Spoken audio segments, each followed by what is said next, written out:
This podcast is part of the Deluxe Edition Network. To find other great shows on the network, head over to deluxeeditionnetwork.com. That's deluxeeditionnetwork.com. Hey, this is Sammy from Barrel Age Chicks. We hope that you enjoy this Barrel Age Flicks Barrel Age Chicks crossover episode. Enjoy! Get away from me and my family! Oh, please! You gotta help me, Tom! It's coming! I didn't kill that girl! I don't know nothing about that and I don't want to! I said I did, Tom, but I didn't! No, I'm sorry, I am. But I can't risk my family for you, Clayton. Jimmy Joe, you done bad.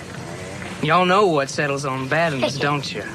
Pumpkinhead. Pumpkinhead. Y'all stop. There ain't no Pumpkinhead. She can't help him. All she can do is take you straight to hell. Now you go on home. You go home and you bury your boy. What you want, Ed Hardy? What you ask? Got a powerful prize. They killed my boy. They run him over. And they left. I think everything's gonna be okay. Really? Yes. You tell him what happened? I told him it was an accident. And? And he just looked at me. What do you mean he just looked at you? I don't know. Don't lie to me! He looked at me like he wanted to kill me. Hail Mary, full of grace, the Lord is with you. Blessed art thou. Whatever you saw out there, it wasn't the devil. It was! Hail Mary, full. There is our son! If those scum hurt my brother, I'll rip their fucking hearts out.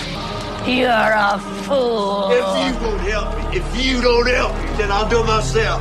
I'll do it myself. You'll fail, Ed Harley. You'll fail and you'll die. Don't make me have to shoot you. Please, we just need your help.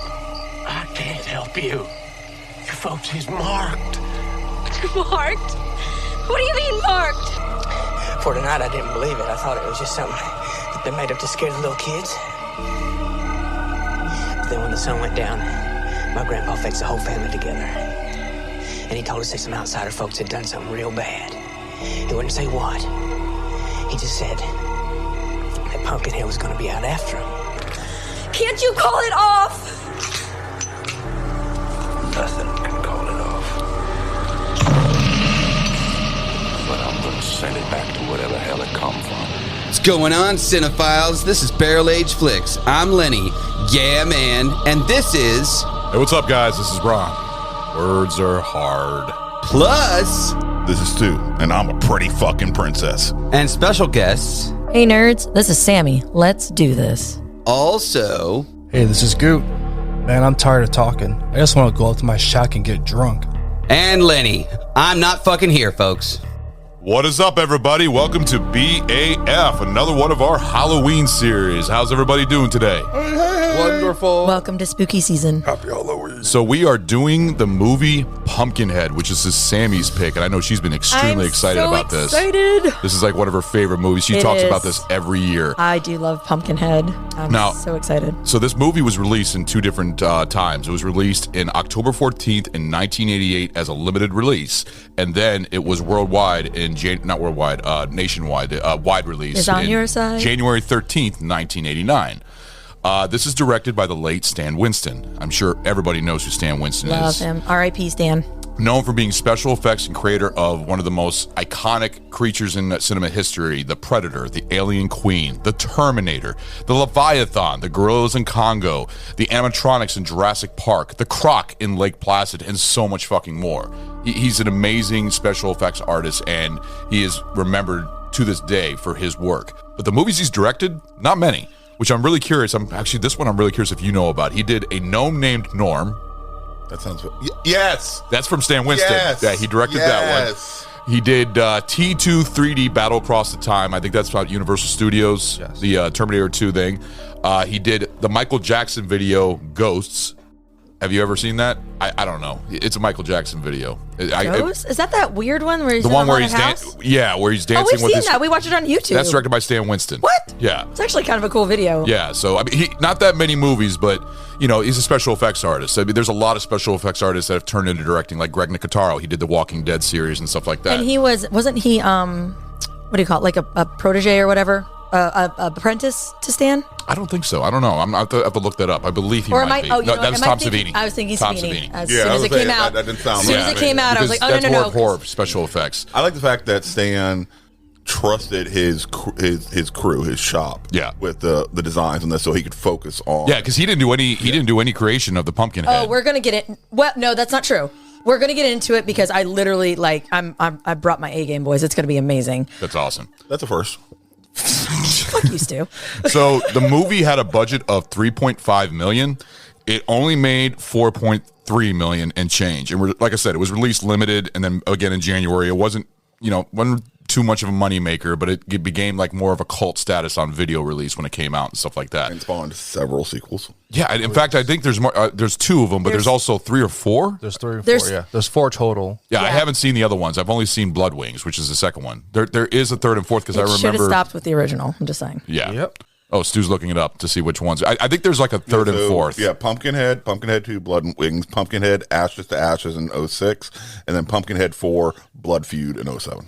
All right. So there's 4 of them. Yeah. Blood Feud. No, that's Have you seen any of them? At one time. Were they sci-fi movie releases or just direct-to-video releases? I think they were direct. Direct-to-video, yeah. Yeah. Actually, no, I think that feels like it might have been a sci-fi time frame. Yes. But they're still awful, though. They don't exist to me.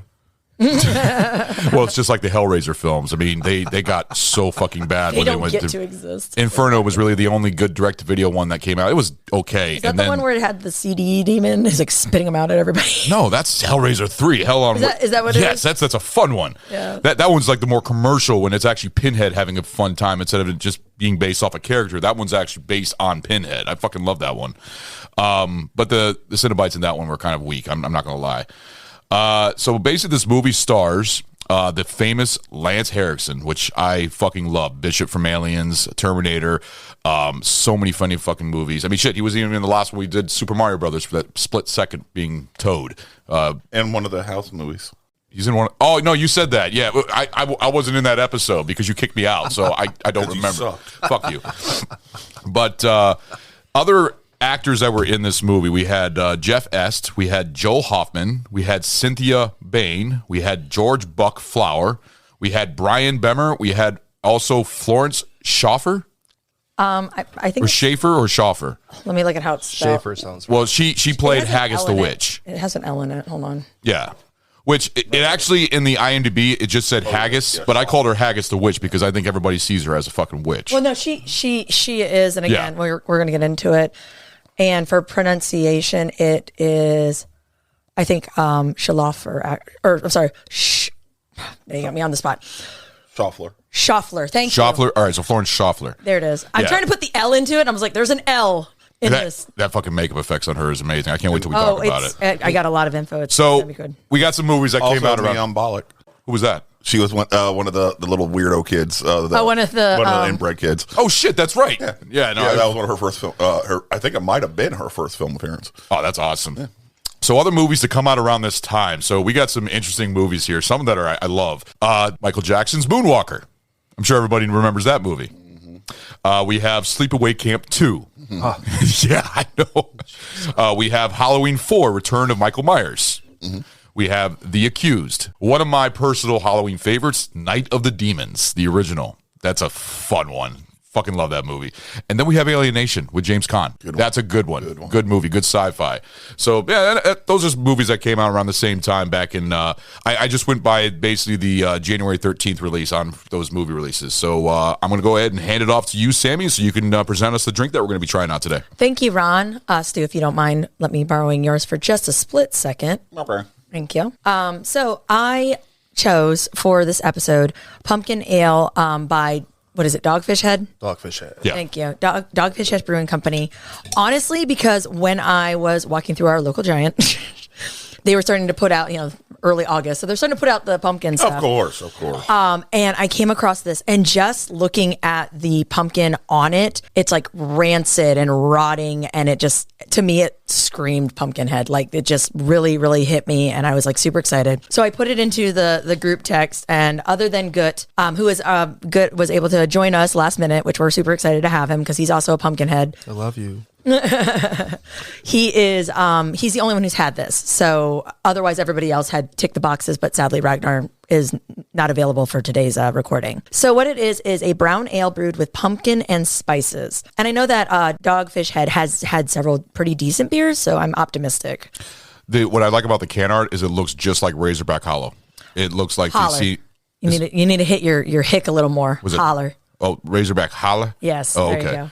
I do remember That's because he's from Michigan. I seriously could see that because of the art right there. You just see the vines and the pumpkin all ripped up and everything else. It looks exactly like that. It looks like a pumpkin scene you would see in the Pumpkinhead, like pumpkin patch graveyard. Yeah. And that's what I love about it. So I'm really curious how this is going to taste. I am one of those people that is just, when it comes to pumpkin beers, it's just gotten overrated. It's an ale. It's not an IPA. That's true. So let's go ahead. All right, guys. Cheers. Prost. I have the arms of a T-Rex. Yes. Ooh, that is the look in his face. That is not a fun face, Ron. I told you. I've lost taste for pumpkin beers. Oh, man. It's not as good as the pumpkin punch thing that you guys tried during the pumpkin pie crap? The Blair Witch show. It was fine. That pumpkin pie stuff was fine. It's good. Yeah, but what do you think of this? Yeah.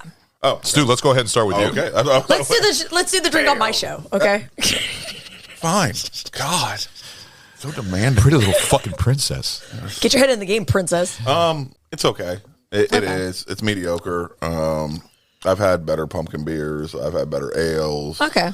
So it goes along with finding it walking through Giant, basically. Yeah. Okay. Yeah. It fits that tone. I'm glad you put forth the effort. You're welcome. You're welcome. It got the art's what got me, and it's cool, and I'm an art freak, so that's. I'm gonna give it like a half a thumb up. It's not gonna hurt my feelings. It's okay. All right. It's marginal. It's almost bland for what I was expecting it to be. Really? I was expecting something a little more potent. They by try the to smell. They try to use the brown sugar to like mix it well with the pumpkin spices. Isn't it with pumpkin beers? Yeah. Is it with pumpkin beers like almost every year? Because I know pumpkin is a different taste every single year. Is it this also the same? Like, is this different every year? What do you mean as far as like pumpkin? Whenever they brew their beers, every year it comes out differently. It always has a different taste to it. With this one, it's just the artwork that changes. Because I drink this every year, and the artwork always changes, but it tastes the same. That's right. Oh, okay. He showed me last year's and had like sunglasses. It was really. No, he showed. Yeah, I remember you showing me that. So you give it a half thumb. Half a thumb. All right. How about you, Goop? I will give this 1 thumb up. I do love pumpkin beers. They try to mix it well with the pumpkin spices. And there's a lot of brown sugar into this, and I don't know, just the whole ale experience is like, it can be better, but I won't never not accept this. Yeah. So I give it 0 thumbs. Really? I don't like it. I'm sorry. It's just not my go-to. I have like really no thumbs down either though. No thumbs down. 0 thumbs. No thumbs. See, the thing is, if somebody offered it to me, I'd still drink it because, to be nice and everything else. It's like, I'll take it. But it's just not my go-to. I would never buy this. I am so tired of pumpkin shit. I can't. I used to love pumpkin. I used to really like pumpkin. But now I just kind of lost a taste for it. And it's just not in my my taste buds anymore. I just can't do it. It's not a preference. I just can't do it. I'm just not a fan of it. 0 thumbs. If you don't like pumpkin, then we got to revoke your Halloween card. Because I don't like pumpkin? You don't know. No, you have pumpkins all in your I like house. the looks of pumpkins. I just don't like pumpkin taste. You don't have to like pumpkin fucking pie. taste. Like legitimate pumpkin pie you like. Pumpkin pie's all right. It's not my favorite. It's not my go-to. But it's decent. It's I don't know you anymore. No. You're a fuckwad, seriously. Hey, Ron, I'll drink your beer. No, I'll drink it. Okay, I gotta finish it off. It's part of the show. We gotta finish our drinks. So it's 0 thumbs, and I'm sorry. Like I said, but I didn't personally brew it. It's not like you're hurting my feelings. But the one thing I do like though, the can art does look cool. I really do like the can art. That's honestly again. Not a can. Did I say can? I'm sorry, bottle art. You said can art like 17 times. You have. You want to vote? If you want, I don't care. No, I'm just You fixing guys the can. air. I don't give a fuck. They're just. Can I vote you off? You're a fucking ass. You already voted me off the first fucking show, you damn idiot. Off house. Did I even vote? I think I just threw you off. You threw me off. You threw the fucking producer off the show, and then you just climbed on my soundboard and took over. Yes. Yeah. You know what? It gave me a break. I didn't give a fuck. Fuck that. That show sucks. The movie sucks. But you suck. Yeah, you can suck. Big fat donkey dick. So back to Pumpkinhead. Well, actually, we're going to go ahead and take our break right now, so we will be right back. So we just wrapped up our discussion about the best baseball movie of all time, Major League. Nate, favorite memorable movie coach? Go. My number one draft pick, Norman Dale, Hoosiers. That's a terrible pick. He's not even that good of a coach. Come on, man. Bev's Video Kingdom. When your friends aren't around to argue about movies and stupid movie-related categories, listen to us. We'll do it for you. Check us out anywhere you listen to podcasts, including Apple Pods, Spotify, and Anchor. All right, guys, we are back with our Pumpkinhead show. Sammy, I'll hand it off to you. All right. So today we are going to be doing Pumpkinhead from 1988. And as Ron gave us all the stats, this was actually the largest project that Stan Winston did as far as a film.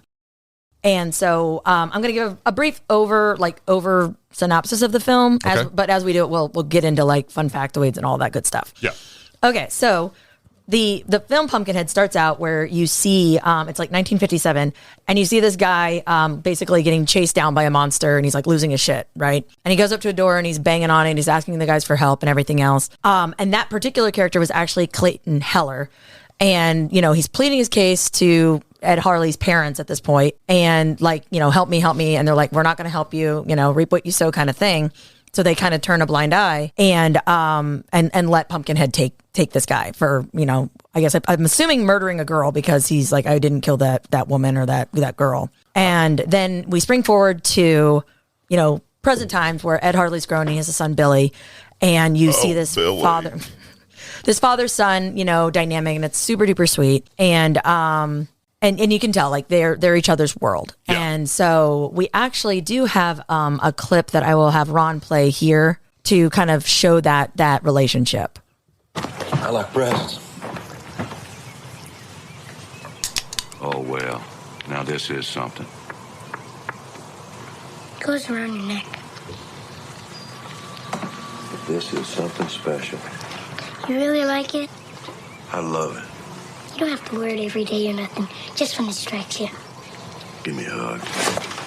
I ain't never taking it off. I actually really like the whole chemistry between the son and Lance Henriksen. It's very sweet and very just like, you know, that kid is a lovable It's believable. Kid. Yeah. It gives the movie heart and soul. It does. And go ahead, Ron. No, I'm just saying, because the one thing about this movie, even though it's a horror movie, it almost puts it like it has a lot of heart. It could be a tearjerker. I'm sure some other people has a lot of heart. Seeing that kid die and just like that's an avenging father right there. I mean, just seeing that fucking look when the guy is watching the dead body of the kid, and he just turns around. Lance Henriksen just turns around and looks.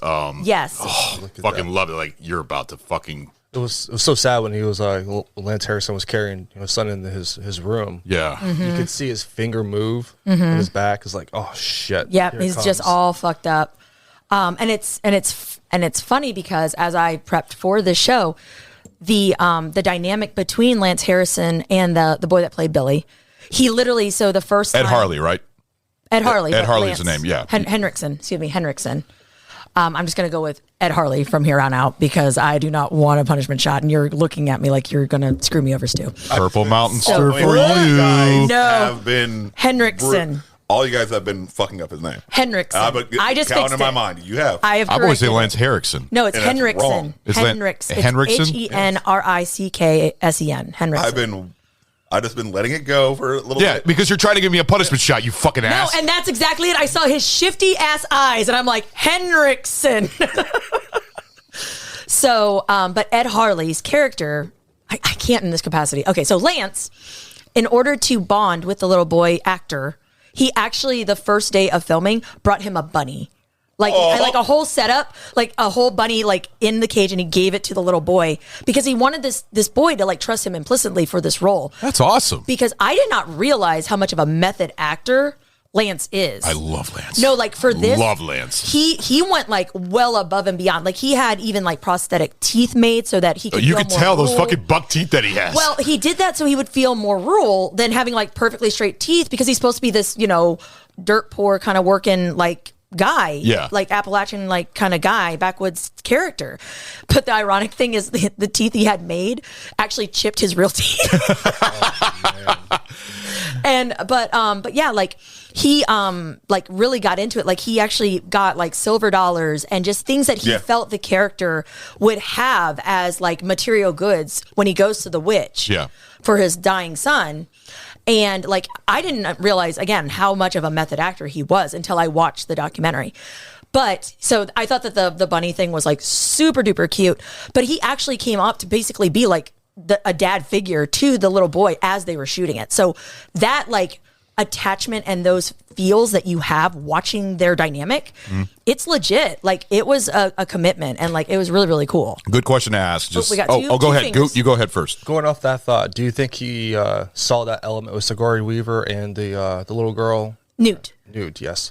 Do you think he saw that dynamic and was like, I gotta emulate that? I think so. That's a good I think that's a really smart that's point, really good Good. comparison right there. Yeah. Did he Like- give Sigourney a bunny too? I just want to work with Lance so I get a bunny. A little Actually, baby alien. Like, The question I have to bring up. And then the second the filming's done and he turns back and do Lance versus the character, he just kills the bunny. oh God. But That's this is Fatal Attraction very quickly. Ugh. this is actually a good It's question to not ask. Glenn Close, okay? It's Lance. It's off the movie, but it's because Lance is basically the star of this movie. He's a great actor. But what is your favorite Lance role? Oh, Lance. Oh. Thank you. Bishop. Yeah. No, I mean, I love him in this role, but Bishop. I mean, our dog is literally named Bishop. Yeah, that's mine too. How about you, Goop? Because- This movie, because you can see the whole range of like how freaking amazing actor he is. Yeah. He goes from That's different, fair. so many That's different fair. ranges. Like it's so believable. You like I said earlier, the heart and soul of it. Yeah. he sells it perfectly. So, yeah, but I thought he did that as Bishop. Very subdued, very subtle. Thinking that he's actually a bad robot, but he's actually not at all, and he becomes he's actually one of the best. He's actually a good robot, Yeah, and, good android. Well, I mean, he was able to, in the role of Bishop, obviously emote as much because, like, he does save Newt and Exactly. Sigourney Weaver. I know her. Ripley, name. Thank yes. you. Went bloop right out my head. I love her. So I'm sorry. I love that's my favorite movie. I love it. no, but I think that that's a really cool point because he probably did see that dynamic and emulate it. Plus, I know when he was shooting this, I think he said his kids were like 8 and 11 or something. So he already had like paternal bonds with his own kids. So But I really brought like that how over. I really love the fact that he tried to bond with this kid, giving him a bunny, and really it really was so worked cute out. when I heard that. I was like, oh, that's amazing. Yeah. Real quick though, I found a cool little tidbit while you guys are on smoke break. For the guy that was Clayton Heller, the guy that at the very beginning, the one that's like pleading for help. He has actually been. His name is Dick Warlock. Is the actor? Shut up, Stu. Be an adult. Dick Warlock. His name's Dick Warlock. That's an interesting name. That's actually a pretty cool name. That's like a porn name. That's a porn star I'm name. a Dick Warlock. But you're gonna appreciate it, Stu, because he actually played Mike Myers in Halloween 2. Mm-hmm. He was also the assassin in Halloween 3. Really? I went through because I actually found he was in Halloween 3. He was in Spaceballs. He was one of the android assassins. He was assassin. Yeah, he was one of the assassins. Yeah, you got me stuttering my words. Oh, okay.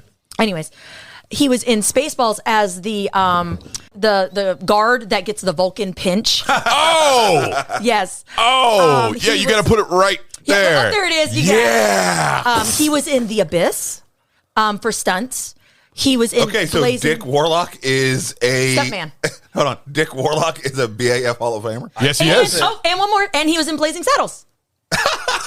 He was in 1, 2, 3. He might be 4. like our top because he's in Four- most of the four movies we've BAF done. 4 BAF episodes that you've done. He has been in it in some capacity. I was telling Sammy he's got the credentials for it. He does. I gotta And make- the I gotta name make that puts it over list. the top. Dick Dick Warlock. I love it. Oh man, that's good. Most famous BAF stuntman as of right now. Fuck yeah. But yeah, I thought that was Greatest name. Well, I mean, because it was funny as I was IMDbing, and I was going through like the pictures to prepare. I saw him as Halloween 2 as Mike Myers, and I was like, bloop. I like went through, and I was like, holy crap, I have to write all of this down. So yeah, I thought that was pretty fun. So I do have a question for you. So sure, for whom? For Sammy. Oh, hi. So for every time I watch this movie every year, it's part of my traditions for October watching this. I find myself thinking like, I compared to like Drag Me to Hell. You know the outcome, but you every time you watch it, you hope it changes somehow. Okay, is this the parallelism you were mentioning? Yes. I could see that, and definitely with the lore element. Because in Drag Me to Hell, you have the gypsy and she curses and everything else. And here you have Haggis, which I didn't even think about that. I love Lance, but I have to admit, fucking Haggis is amazing in this movie. Yes. She is such a cool character. I seriously thought it was a male in the makeup. No. I did not realize it was a female. No. I seriously thought it was a male. She is a badass, and I have all of her information. One moment. Her name is... You're a fool, Harley. Yes. Vagina Magician? You're a fool, Harley. You got to get it all, Grizzly. Is her name Vagina Magician?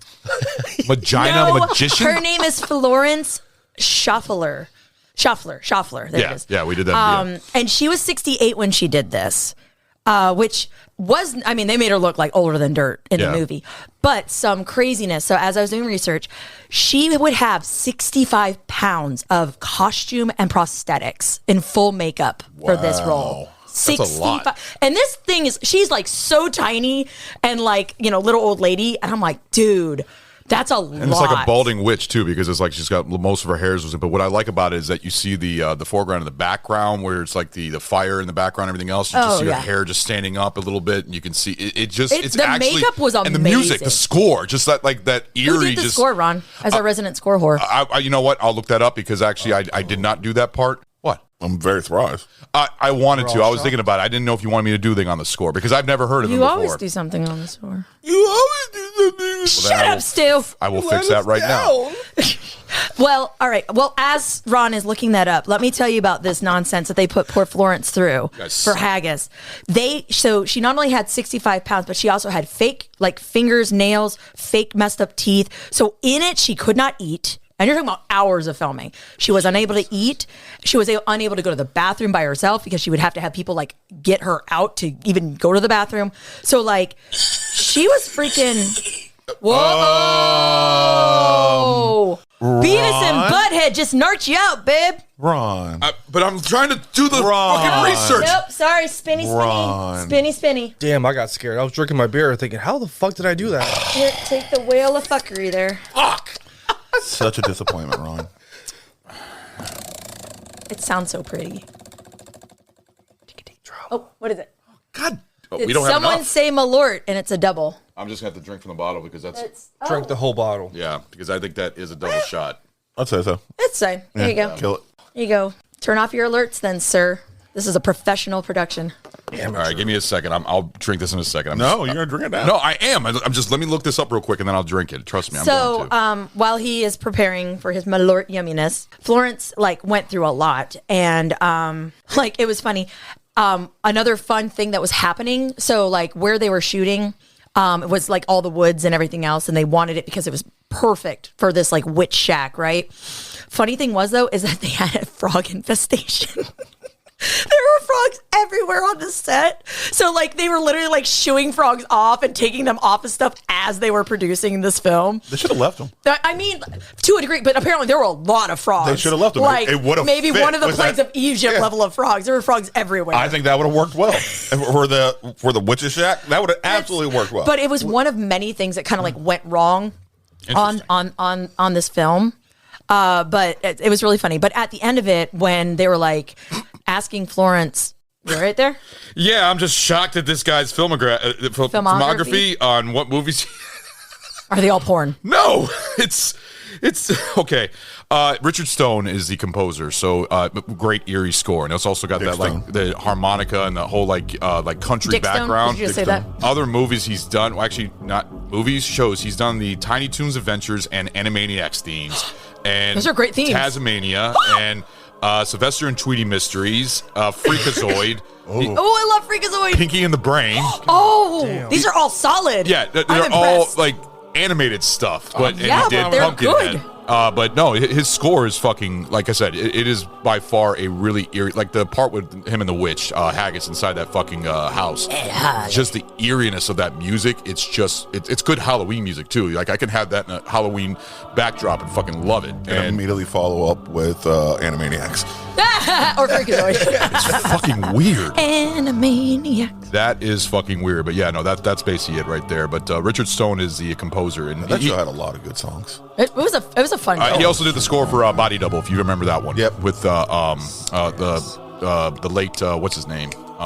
He just passed away. John Hurt? Yes. William Hurt. William Hurt. William Hurt. William Hurt? Yes, and he was also in a TV movie of Elvis and Me, Tripwire, Vietnam, Texas, Nasty Boy. Movies I've never even heard of, but mainly right afterwards, in the 90s, it's all just animated stuff. Like awesome cartoons. The Return of Tiny Toon. Music. Let's Go Beat. Wacko's Wish. Animaniacs Wacko's Wish. Oh, he did I liked score Wacko's to that. Wish. It was cute. I remember that, but that's a fucking weird send-off. I mean, starting with horror and then going into fucking kids' cartoons and I don't know. Like We're kind of all twisted, tickets, and we grew up with those shows, so maybe it works.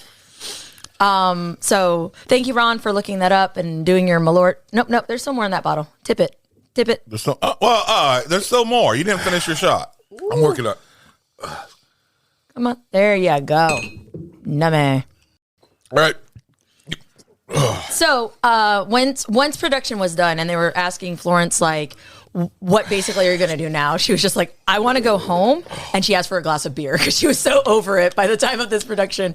But she loved it. Like, that was the thing that was really amazing about this movie with Stan Winston as director is, so Stan Winston's School of Character Arts, all of his basically students and all these people that were coming here, including Tom Woodruff Jr., who played Pumpkinhead, was the physical embodiment of Pumpkinhead in the costume. And I got to say something about Tom Woodruff. He's also played Xenomorphs in Aliens. Yes. He's also played in Alien 3. He's actually a very character, he's like Ron Perlman. He's like one of those actors that are really good with makeup and with what's suits. our boy? Ice Cream Man, Doug Jones. Doug Jones. Yeah. So, I mean, he and several others, I mean, they were basically, Pumpkinhead became an amalgamation of everybody involved in this, and they all did it with wanting to please Stan. But one blooper in this movie that I had noticed. Hold on. Go ahead. You can see the zipper on the back of the suit. I don't give a rat's ass. I'm just saying, you see the zipper in the back of the suit. In that one episode of Star Trek with Kirk, but it's still amazing. Well, that's true. When he's battling the lizard man. That's a great episode, though. It's exactly. a great fucking episode. You don't care about the zipper. Now it's just charming, It's like, oh, that's fine. Because the sheer ability for Tom, I'm going to refer to him as Tom, for Tom Woodruff Jr. from now on, being in that suit to keep it as skinny as he wanted, he had no padding.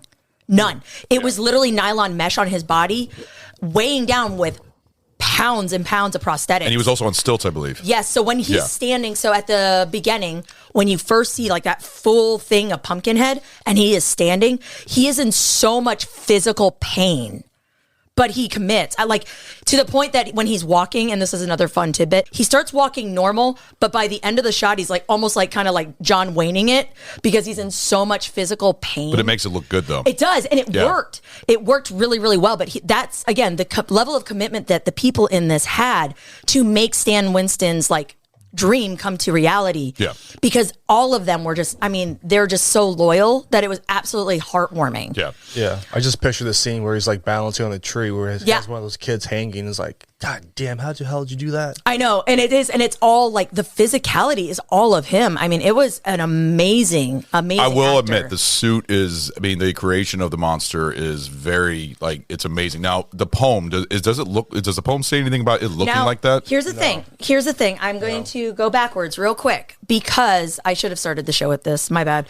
I'm going to actually read the poem that inspired Pumpkinhead because it was written. One second. Oop, Ed Justin. We also have a clip of that too. No, don't we? no. This is the poem by Ed Justin. Ed Justin. He's also one of the other writers for the movie. Oh, okay. And so I'm going to read it real quick. It's keep away from Pumpkinhead unless you're tired of living. His enemies are mostly dead. He's mean and unforgiving. Laugh at him and you're undone, but in some dreadful fashion. Vengeance he considers fun and plans it with a passion. Time will not erase or blot a plot that he is brewing. It's when you think that he's forgot, he'll conjure your undoing. Bolted doors and windows barred, guard dogs prowling in the yard. Won't protect you in your bed, nothing will from Pumpkinhead. And the last part of that poem is actually in Blood Wings. Yes, from Andrew Robinson. Yes. Andrew Robinson, which is the actor who plays the sheriff or whatever it is. He reads that. Yes, because he's like, oh, it's like a childhood rhyme when we were growing up. Jesus wept, Hellraiser guy. Yes, I was going to say the dad from Hellraiser, Larry. Larry from Hellraiser. The actor's name is Andrew Robinson because I've seen him in a lot of other movies. Yes, but it was funny because when we rewatched it, you forgot he was in this. Yeah, no, because it was, I remember because I own like the Shout Factory collector's edition of both and Blood Wings, and I remember watching it back on like TV, like when I was young. I remember seeing it on like a TNT and stuff like that. I remember seeing like the deformed boy, Tommy or whatever his name is, and then I watched it again Tommy when I bought it on Blu-ray, and I was like, should I keep this?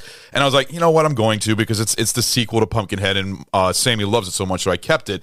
And then we watched it again for this episode. It's still enjoyable. There's some enjoyable scenes, but it's not Pumpkinhead. It's not the original. To me, it's almost like they try to almost like knock off like the first Friday the 13th. Yes. With this like mongoloid type character that's like orphaned and whatever. But real quick, Ron, we have the clip of the chant for Pumpkinhead. Can you go up and play that, please? Yes.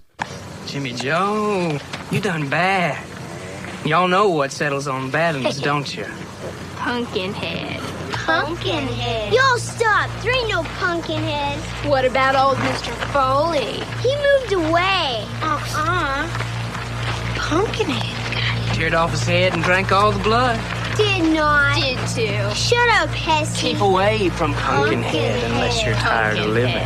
His enemies are mostly dead. He's mean and unforgiving. This is really cool. This is the Ed Gein, poem. That's Ed Justin. Thank you, Justin. Ed Gein was somebody completely different. Ed Gein was completely different. Hold on. I said Gein, Jean, but sorry, my bad. So keep away from Pumpkinhead. Stop it! Even just hearing them chant, it's great. Like, it's creepy. Well, that's the thing about movies is that kids are always creepy now. That's like Creepy mostly kids. used in the movies. And this is like one of those like Kids are assholes. Apparently, you hit it right on the mark right there. That's true. Kids can be assholes. I mean, they do. They're bully. basically bullying their little brother and stuff like that. And the older brother's going along with it. He's not like protecting his little brother. He's actually trying to scare the hell out of him. Like you never did that with your younger brother. Yeah, Fun I did. game. It toughens them up. I do that to my freaking kids nowadays. Truth. Hey, the world is I going to be do a the lot same worse. thing, and I get yelled at by Sammy all the time because I always try to scare my kids. No, because you do that nonsense, and then I'm picking up the collateral damage when you're not here, and that's shit. I got to tell a story real quick of one thing I did to the kids. We have a speaker in our house when I'm not driving and stuff like that, and I do the Pennywise laugh really well. So all of a sudden, I just recorded it, and both the girls are in the living room, and I did the Pennywise laugh just out of the blue. They were, Sammy, I got yelled at. Yeah, you did. All right, I want to hear it right now. You're Pennywise laugh. Hold on.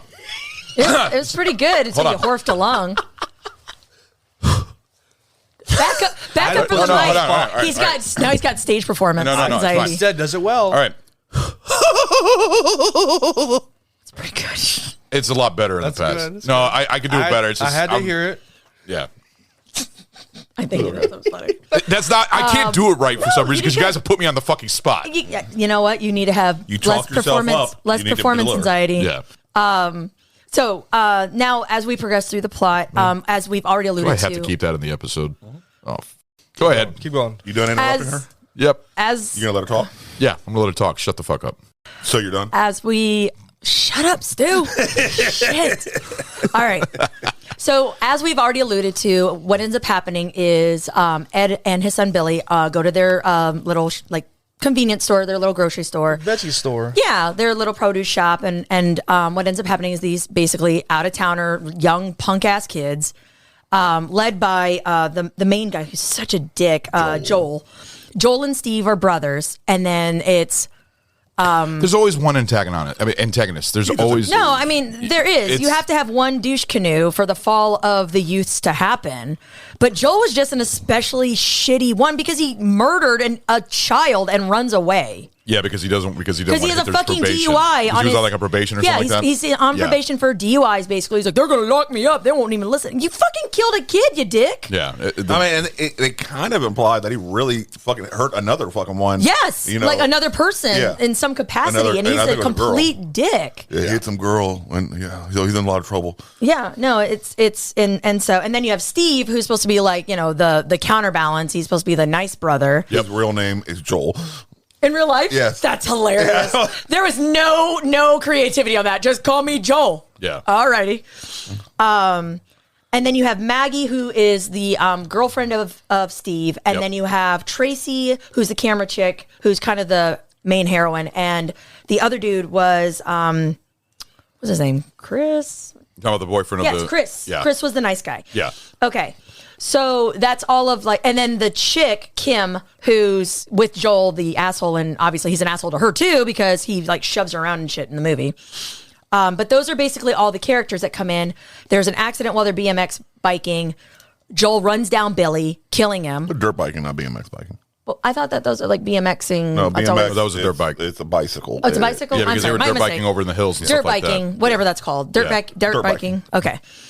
And he ends up running. You hear during the clip that we just played. Yes, you can hear him in the background. Yeah, and so he runs down Billy and ultimately ends up killing Billy. And everybody leaves because Joel runs away, and everybody goes after him to the cabin to quote unquote find a phone. And Steve stays behind with Billy and basically explains what happens because Ed had to go get something for Mr. Wallace and bring it back to the store. And he comes back and finds his son mortally crippled and literally dying. Yeah. It's probably like internal bleeding or something like that. Totally. Crush injury. And, Steve is sitting there and he's like, hey, how can I help? We didn't see him. And he's trying to plead the case. And the sheer look of just rage. Yeah, that's what I love about Lance's right there. Just rage, vengeance in Ed's eyes. If most of them stayed there, maybe something one or two off to find a phone. I think Lance's character, he would still have been pissed, but he wouldn't have been I don't think so. Level. I don't think so. If they were showing true remorse and I don't think he would have given a shit at that point. No, I think if they were showing true remorse, and because he was telling the Wallace, they left him there, and just the way they treated the whole situation is what pushed him to that next level. I think. I don't know. I disagree. I think this was his whole world. His son was his entire world. But the fact that he also then he felt regret after doing it shows that he hadn't completely gone off the deep end. It was a temporary flare up of insanity. Okay. Anger is a temporary emotion. It is. It's a temporary state. But he went so far beyond anger. I mean, he was in sheer wrath. He was beyond logic. And in that moment, he didn't give a fuck. What brought him back was his son saying, Daddy, what are you doing? Yes. I mean, that's for down the road, but... We'll get there because that scene is pivotal for many reasons. Yeah. But no, I disagree, Stu. I think... Okay, I'm talking for me as a parent. If my kid was murdered in cold blood and the guy left... Yeah, exactly. I'd be in prison. And the guy left. I would be. No, I'm sorry. I would. Yeah, but if they were there, to be apologetic, most of them, stayed there. They only sent one person off to go find the phone. No, knowing me, providing whatever aid that they could, doing their best to resolve the situation and take responsibility for the situation and show true remorse. I think that would have. I don't think in that moment it would have made any difference. I don't think in that moment it would have made any difference. Completely agree. I'm turning to the Punisher if that happens. Right? Okay, so far we're how about you, Ron? Where do you stand? Because right now we're depending on how you vote, we're kind of split. It was a legit accident. It was 100% a legit accident. My kid's dead. I understand that. Yeah, I absolutely understand that. But it was still a legit accident. Same thing. If they are, Stu, I think Joel was still drinking. He was drunk when it happened, which that means he already was driving under the influence, and then he kills my kid. But also, that was in the fucking 80s. Everybody was drinking. I don't give a shit. Driving. Okay, my kid's dead. I don't care. Yeah, but see, the thing is that if they were all there to be apologetic to him, says we are so sorry. This was a complete accident. He would be pissed off, and he would be, he would hold him against, but I don't think he would do what he did. The fact that I agree with you on that. I think that he wouldn't do it. Now, if it was just the one guy, I don't know. That's how I feel. I feel because, especially if they're all there to be apologized, they say that we are so sorry. You're going to hate them. but you're not gonna. You can understand that these people do care that we did not mean to do this. But the fact that they all ran off and there was only one guy, that would piss me off. I'd be like, you guys are fucking dead. I'm gonna hunt you down and fucking take you to fucking hell with me. I mean, seriously, I agree with Stu. I'm sorry. Well, then we're split. Yeah, we're a split table. But no, I wasn't laughing at your explanation. I was laughing because literally, as you're like, I agree with Stu, Goot and I locked eyes and both went, yeah, I know. At the same time. All right. So poor Billy gets killed. Ultimately, he dies in his dad's arms, which is an absolutely gut-wrenching scene. It is, again, your heart breaks with Lance in this. Like, this is a sad horror story. It was tragic. Yeah. But it made it that much more believable that he would be so consumed with vengeance that he would summon this demon, that they had. That he heard of when he was a kid, when his father this local legend, yes. Well, it's more impressive that he knew of Haggis, that old woman existed. That she was a witch. Well, I mean, to me, it's like almost, again, like you said, the Sam Raimi one. Sorry, Drag Me to Hell. Yes. It's like everybody knows about her, but nobody talks about her. Okay. But it's kind of like, oh, you want to make that go away? Wink, wink. We can hook you up with that. Which again would make sense in that type of a rural community that you would have something like almost like a Baba Yaga, like this witchy kind of influence. And so Bunt, who is the eldest grandson, the one that ends up telling the legend of Pumpkinhead eventually, which we will get there, he actually ends up taking Ed to Haggis because his grandfather's like, I don't know what you're talking about. They want to keep that. They want to keep Pumpkinhead they out don't want, of their. No, they don't want Pumpkinhead resurrected. Yeah, no, they because they know how much trouble he creates and stuff like that. It's just death for everybody. So that's those who are marked. Yeah. Yes, marked by the mark of the beast. Just don't get in the way and just stay in your house. Keep the door shut. There you go. You're done. And so, real quick on that, I actually wanted to kind of give a little bit of backstory as to the kind of the origin of Pumpkinhead in this film, because hold on one second. While she looks for that. No. Sorry, here you go. Sorry. Oh, what were you going to say? Good. You bring up the whole origin stuff. When Haggis is bringing him Pumpkinhead to life, I literally lightly shook my brain. I'm like, that's baby Sam. Yes! I love From it. Trick or Treat. Sammy was saying that we were watching that. I did, and Sam. I do believe that Trick or Treat, it is an homage and a nod to Pumpkinhead, but it's like the bite-sized travel version. Yep. It's adorable. It makes me so happy. But the story actually kind of like, just to get it drafted, so we're going to step out of the film and into the making of the film real quick.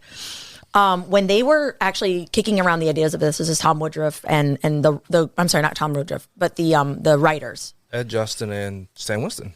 These are the actual screenwriters. They wrote it. Oh, well, then there they go.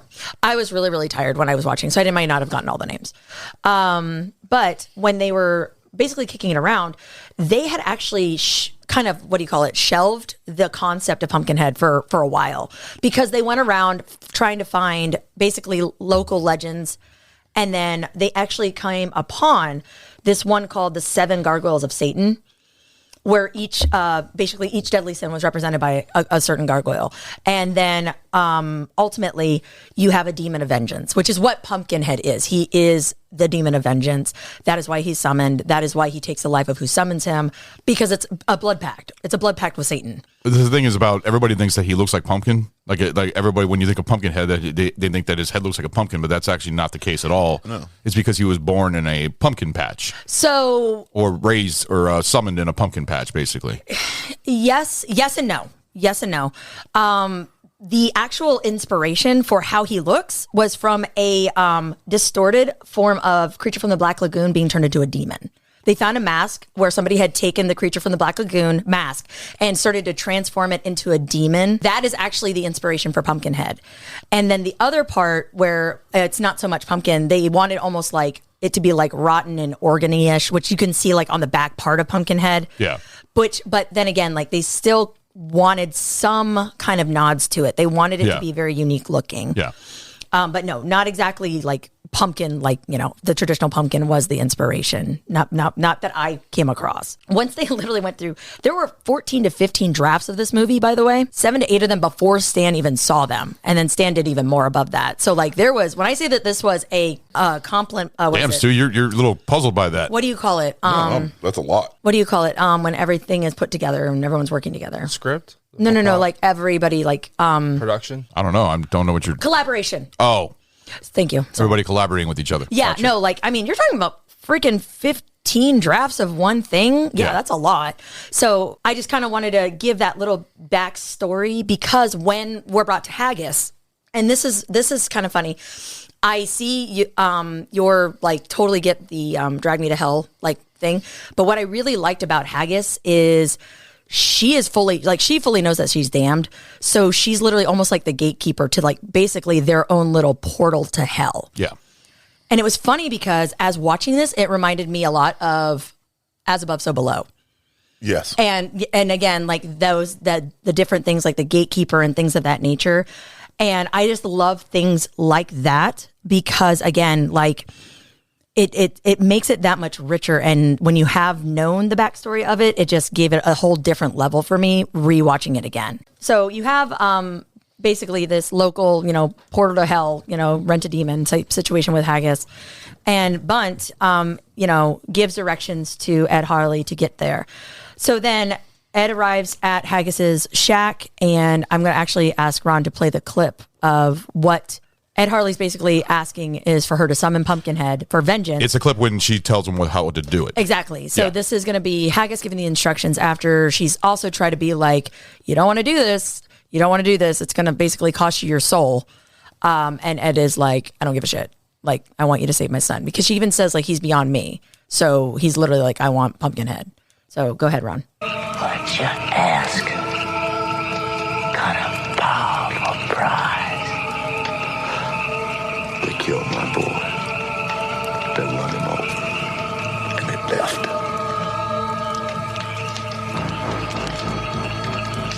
Ever hear a razorback holler?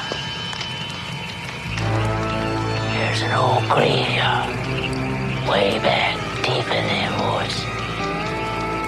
Mountain folk used to bury kin in there. Kin they's ashamed of. Her voice is perfect. The thing you're looking for is in there. Bring it back here.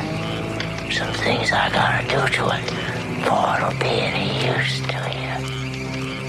That graveyard, how will I know? You'll know it, darling. You'll know.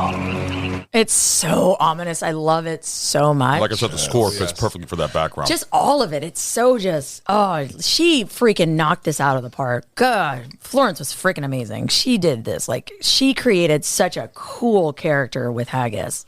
And it's funny because the origin, kind of like the fact that, you know, Pumpkinhead is from this basically graveyard where they buried their ashamed, reminded me a lot of almost the Freddy origin. Where he was the son of like 100 madmen or whatever. It's like just that like root a of pumpkin pet cemetery. Yeah, or yeah, there you go. Like just this evil. That's funny. This just seed of evil basically, and I thought that was super duper cool. So long story short, Ed ends up digging up Pumpkinhead in the freaking amazing looking pumpkin graveyard that's in this movie. Which I really like because it seems like it's like on a stump, like almost like a... No, it is. It's like a burial mound, but like on steroids. And there's these huge all the pumpkins are rotten all around and they're just weird shape. Nothing's like perfect. It's a very Halloween scene background when you see that. It's so cool. I mean my poster art. There's a poster art on the Pumpkinhead Blu-ray that I have from Shout Factory. It's just the amazing background with it's fucking beautiful. Oh yeah, and the director of photography like purposely did a lot of like the blues because blue is it's literally the opposite. It's a contrast color to orange, and it like pops it in such a cool way. And like just the way that they did it, it is so beautifully shot. Yeah, definitely agree. I love movies when they do an excellent job of setting the background, the tone. But also with the music, it pairs well because it knows when to play the music, but you can actually hear him digging. Yeah. You can just feel the tension growing because you don't know what he's going to find. Yeah. It's perfect. Yeah. And I mean, and he's even like just ripping everything out because he's, doesn't know exactly what's going to be there. He just knows he's picking this up. So then he gets Pumpkinhead, who kind of looks like Voldemort. Like it's all like all tiny and like. Are you talking about the like the little Voldemort when he's all bloodied up at the end? At the end, and it just and it's just this little like mummy of evil. And so brings it to Haggis so that she can do the ritual to basically bring him to life. And Haggis has such a cool like line, a couple lines in this scene where she's like, for each of man's evils, a special demon exists. Mm-hmm. And Pumpkinhead is the demon of evil. That is literally like what he does. He's brought back to wreak vengeance for basically murders or whatever, an injustice that's been done to anybody in this area. And then when finally Ed's looking at it like, what the hell is this? And she says, you're looking at vengeance, cruel, devious, poisonous as venom, vengeance. That line is just, it's so cool. Yeah, and she just said it really well. And it does. It is absolutely really cool how she says it. So what ends up happening is Ed has to give blood, basically. She takes blood, I believe, from Billy as well as Ed. I believe so. Yes. Yeah, because she told her to leave the body. Yes. Leave the body of Billy your son. there. Yeah. And so she gets the two in the blood pact to basically make a pact for Satan to raise this demon. And it goes through all of that. And of course, as Pumpkinhead basically starts becoming Pumpkinhead, Ed basically goes through birthing pains. You see him like seizing up and just all the pain that he's going through. His eyes geting extremely like reddish and bloodshot. You see him going through basically this blood like bond transformation with the demon, because ultimately he becomes Pumpkinhead. He becomes the next Pumpkinhead by the end of the film. Yeah. He's taken over with vengeance and loses his soul and becomes the demon. Yeah, but wasn't Bloodwings like the son of Pumpkinhead? Yes, which we will get there. We will get to Bloodwings. Right now I want to focus on the good Pumpkinhead. Thank you. As Bloodwings is Bloodwings. So Ed does all of this, he goes through, Pumpkinhead has been basically resurrected, and then Ed has a flash to talking with Billy, and Billy basically sits up dead in the truck beside him, and he's like, what are you doing, Daddy? Mm-hmm. And I have that clip now. I'm going to have Ron play. What'd you do, Daddy? Yeah, no, that's fucking crazy. Absolutely. I mean, so it's funny because it changes his mind. It changes his vengeance to be like regret, like, oh my God, what the fuck did I just do? I mean, I need to stop this, seriously. It starts that process. I don't think it had sunk in quite yet. Yeah. Because he hadn't seen any of the carnage of Pumpkinhead yet. And that's what really like flipped him from like, oh, this is not okay. It flipped his switch. The emotional toll it took on him. Yeah. It brought him back to where that rage came from. Yeah, but for me, it's funny, as I was actually rewatching this with Ron to prepare, I didn't realize how many American Werewolf in London parallels there are. No, because I honestly think about it. At the beginning, when the guy's like losing his shit, banging on the door, it reminded me of the Slaughtered Lamb and how they would like just ignore the werewolf, like it's not a thing if we don't acknowledge its existence. And then that scene specifically where Billy sat up totally reminded me of The Best Friend. Yeah, coming back in the theater. And like basically being like, dude, this isn't good. Like you're gonna basically be damned forever. So I just thought that was kind of a cool parallel as I was watching it. And then again, you have this literal transformation of a man into this monster. Now, in obviously American Werewolf, it was that scene, but you have the same thing almost by like extension here as Ed with each kill becomes more and more Pumpkinhead. And Pumpkinhead actually starts, his face starts changing. He becomes, that's Ed's face. He's turning into the demon. Every single, which, it's funny. And I actually counted, I think there are 7 kills because it kind of, again, reminded me of Harry Potter and like the Horcruxes. Every single time that somebody dies, a little bit more of his soul dies and he becomes this. Shut up. I find things like that fascinating. But another reason that scene is so pivotal is, again, on the backside of it, Lance Henriksen, that was the scene. Ed Harley. No, that literally, he read that scene and like had goosebumps. That was the only reason he agreed to play Ed. Yeah. Was that scene. Because when he read it, it was so powerful. He was like, I have to be in this movie. Yeah. So, I mean, that's pretty telling of how powerful a scene it is, because otherwise you wouldn't have had your main man in it. You wouldn't have Lance Henriksen in it. Right. So then, all right. So now we're going to go through our murder montage, our Pumpkinhead murder montage, because the kills are super duper fun. First, let's kick it off with, what was your favorite Pumpkinhead kill? The one where he's up in the tree and he drops the guy. Yeah. Okay. There's which guy? Steve. I don't remember the I think it was Steve. Yeah, where you just see him high in the tree, and then he drops it, and the girl freaks out. Yes, that was probably my favorite kill scene right there. All right, Steve was solid. All right, what about you, Stu? Okay, I'm gonna go to good. Good. He's still thinking. I smell smoke coming from Stu. Normally, like we'll talk about ahead of time. You know, hey, these are a couple of the questions. See, spur of the moment. Yeah, putting you on the spot. Yeah.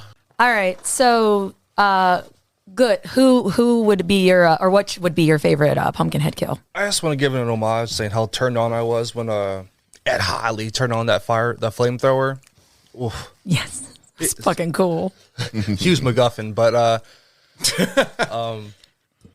when Pumpkinhead's playing with Maggie and he has her head by the window and he's just teasing the other kids, like seeing their reaction, the joy of the torture of it, and knocks her through the window and he puts the cross in her head. Yeah, no, that was pretty fucking badass. I'm with good there. That was my favorite kill. Just the way that it went from her like being literally terrified from seeing Justin killed in front of her, basically. Yeah. And then you just see how much like he tortures her. He mocks her faith. He carves the cross into her forehead. Freaking just mangles. And then like, yeah. What I love about it is Pumpkinhead is like smiling. Yeah, no, he's enjoying it. Yeah. It's like 100% the thing is he is totally like in it to like, he's like on cloud 9. And yeah, just like he's like ragdolling her and mashing her just to terrify the other people. Before we get to Stu's, I just have to notate the thing that I really love is the background sound effect of like, it sounds like cicadas or something like that. Yeah, that'd be like, in the background.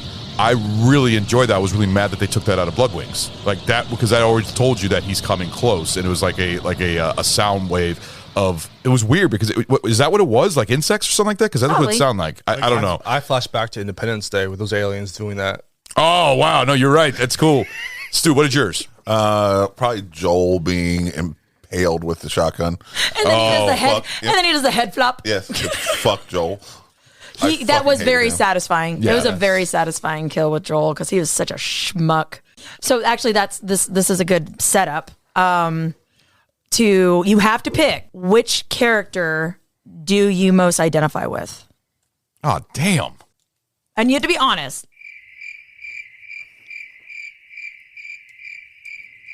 Crickets. The crickets. The dead son. The dead son. Oh. Brain cells died. I mean, if it's too hard, we can cut the bit, but I thought it would be kind of an interesting question. Probably Ed Harley. Ed Harley. Because, like I said, I know if it was a whole group there, it wouldn't have been as bad. But the fact that there was nobody there, I would claim vengeance on my kids, and I would be that 100%. I would be it would be nothing. You wouldn't but just claim hatred. vengeance on your kids. You claim vengeance for your kids. For my kids, yes. Okay. Words you claim hard. vengeance on your kids. Yeah, that's not what I mean. You know what I mean. You know what I fucking mean. Go to bed or I'm summoning Pumpkinhead. No, but I'm serious. Probably Ed Harley, seriously, because being a father, all of us are fathers. And if we... Really, all of us are fathers, huh? And mothers. What the fuck? Yes, I am. But no, seriously, all of us are parents, and seeing our kids go through that and being killed and nobody even shying, basically them just running off, that would...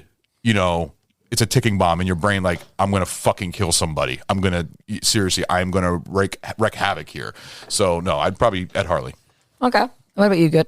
I would say Ed Harley, but I'll go off the road. I'll be Bunt.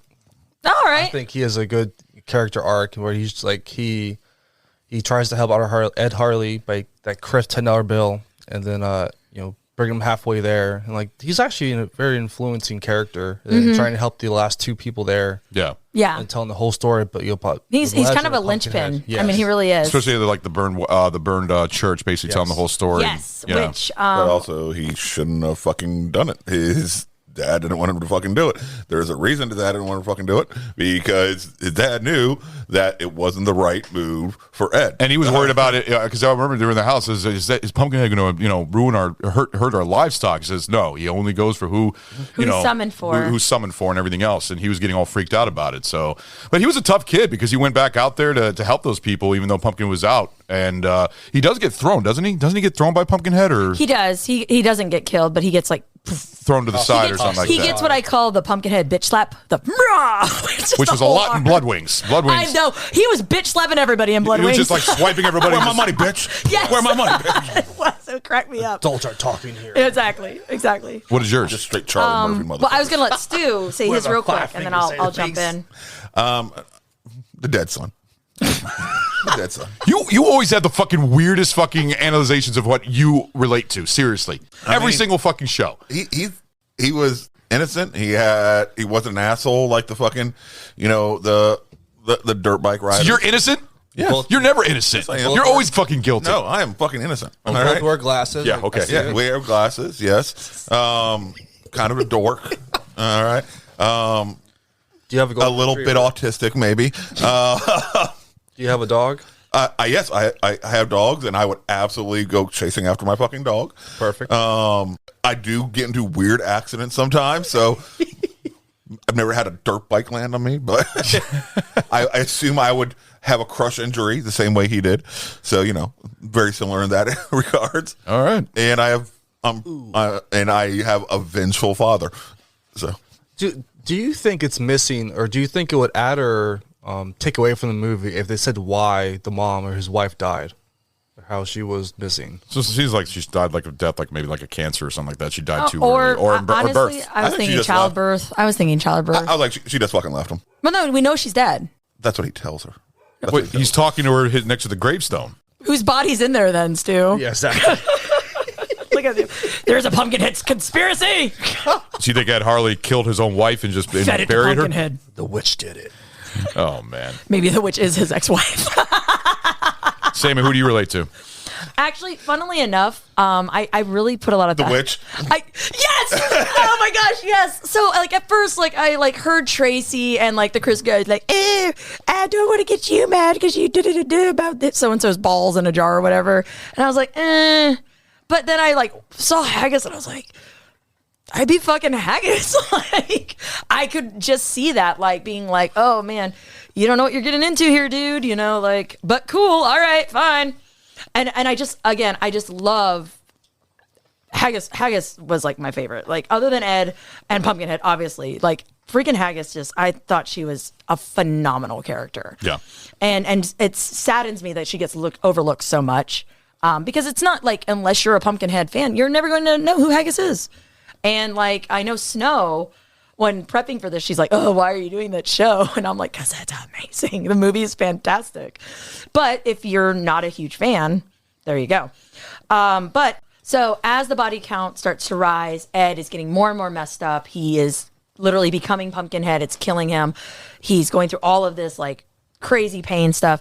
And so he ends up going back to Haggis to basically be like, look, I want to break this bond. I want to send Pumpkinhead back to hell. Ron, I believe you actually have a clip of what Haggis says to Ed as he comes back to basically try to break the blood bond of Pumpkinhead and send him back to hell. Yes. You're a fool. If you won't help me, then I'll do it myself. I'll do it myself. You'll fail, Ed Harley. You'll fail and you'll die, too. Then I'll die. And pay the final price all the sooner. God damn you. He already has, son. He already has. God damn. I love that line. And especially now that we think that, she's his ex-wife. Oh my gosh. That's funny. Oh my goodness. Dude, your analyzations, I swear to God. Funny. No, but again, you have Haggis in this role of gatekeeper, keeper of this monster, and even when he's you're damned, and she's like, I know I am. I know I am. So she has literally no, fucks to give, basically. And it's just, again, just an amazing scene. There's ghosts in the house. That's Pumpkinhead. Hi. And so then basically Ed is on his own. He ends up going out and deciding to kill Pumpkinhead. And as this progresses, you see Chris, the nice guy, get crushed by the motorcycle, and then messed up by Pumpkinhead, as they are also approaching the burnt down abandoned church, which Pumpkinhead cannot go into, or they think he can't because it's supposed to be hollow ground. Yeah, but he does go into it, doesn't he? Does, and then he destroys the cross. The cross. He sets it on fire because that's the strength of a demon that he is. Yeah. But I would love, prior to that, you have Bunt telling the story and the legend of Pumpkinhead to Tracy and Chris in the abandoned church. So please, Ron, go ahead and play that clip. What do you know about that thing that's after us? It's some kind of demon. For tonight, I didn't believe it. I thought it was just something that they made up to scare the little kids. But then when the sun went down, my grandpa fixed the whole family together. And he told us that some outsider folks had done something real bad. He wouldn't say what. He just said that Pumpkinhead was going to be out after him. And that we better stay inside till he got him. Pumpkinhead? That's what it's called. Because it comes from the old pumpkin patch graveyard. Well, do you know why it's after us? No, ma'am. But you must have done something bad. See, according to the legend, if one man does something bad to another man, it's got to be something real bad, something like killing. And that other man can have Pumpkinhead conjured up to take revenge. Yeah, like there's the legend, and actually, Sue, that kind of puts the kibosh on your theory about at the beginning when you speculated, we don't know if he killed it, because if it has to basically be that there was a murder that took place to have that much power to conjure him. But it's also just a legend. I mean, but he's walking around. I mean, it's a myth. No, it's a myth. It's folklore. It's not a myth as he's eviscerating the teens. But I'm saying the rules aren't always. They're more like guidelines, really. That's how it's going to go. To me, the power was in the act that Haggis performed. Yeah. The blood pact. All right, that is what called upon the demon. It wasn't, and also, he killed my son. No, it wasn't that. It was all right, you are making a straight deal. Yeah, all right, we'll go ahead and have this demon come now, and then when you die, your ass is mine. I did love how badass Pumpkinhead, again, you get to kind of see him in like his full glory in this scene, because at first you see him in the archway or the doorway of How tall is he? church. Like he 8 foot? 9? No, he's 7.5 feet. Okay. With a 6 foot, Tom Woodruff is 6 foot, but Pumpkinhead total height was 7.5 feet. Okay, I was always wondering how tall he was, because he just seems massive and and stuff like that. So. No, and that's the point, is it's supposed to be like this overwhelming, like huge monster. Yeah. And so he goes in, and we kind of saw like the mocking of religion with the murder of Maggie, and everything else. And then here he is again, like setting the cross on fire, walking through the desecrated church. Like he gives absolutely no cares, other than when he first sees the cross and he's like, ugh, but still sets it on fire. And I thought that was really, really cool. And it makes sense because with he each just really kill, hates the letter T. just hates it, loathes it entirely. There was no priest there. Yeah, no. So I thought like that was a really, really cool scene, and it makes sense because with each kill, the bond gets stronger, Pumpkinhead gets stronger, and everything else. And so we move through the church, and then finally it comes down to Ed Harley realizing that he basically has to kill, like he needs to be killed in order to kill Pumpkinhead. Yeah. He's slowly put together, oh crap, like when he gets attacked by the dog and he sees like Pumpkinhead is experiencing pain as he's experiencing pain. The connection is there, and he realizes that he needs a self-sacrifice in order to save these kids. That formula's been done in so many movies before. Of course it is. It's the redemption factor. Yeah. But I'm just trying to think of what movies that it's. Stu, any come to mind on how that relates? Because there's been a lot of movies where the soul's connected, basically. Oh no, Dragonheart. Yeah, that's one right there with Yeah. the heart of the dragon and stuff like that. I remember I brought that up when we were watching that. Mm-hmm. But I know that a lot of movies have copied that formula.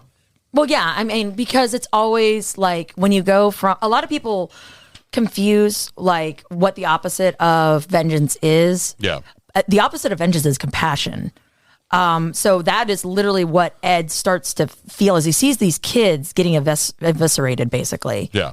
And so, it's that, It's a blood pact. When Yeah. you make that blood pact, it's fucking for real. It goes both ways. Yep. And so he realizes, almost like, to me, and I know Ron pointed this out, it was almost like the end of The Fly with like the Brundle fly, where he's so like beyond like the selfish that he's just like, put me out of my misery at this point. Yep. Well, at that point, the kid that killed his kid is dead now. So Yeah. He's got to try to stop it. Yeah. I mean, and that was the thing is as he realized that these other kids are being murdered, like the innocents or whatever, that anger and everything has really, really like diminished and he's had a change of heart. So it ends with Tracy killing Ed. And I loved, however, at the end of it, when that happens, is you just see Pumpkinhead go into flames. It's like he's going back to hell. It's like his job is done and everything else. And I just thought it was such a cool, like bringing it full circle. Transition, yeah. You know?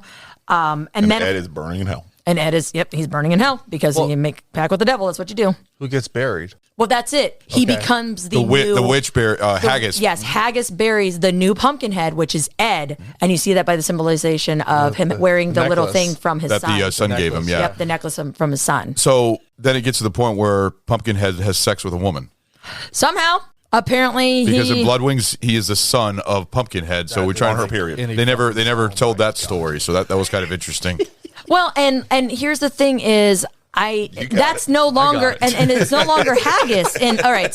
So in a nutshell, like that's Pumpkinhead. It is one of my favorites, honestly. Like it is top 10 movies of all time for me. I absolutely love Pumpkinhead. She says it every year. Every year, I want to watch Pumpkinhead. Love Pumpkinhead. Top 10 in horror or top 10 in general? In general. Wow. Like I have how many pages? 20 pages. Top 10, huh?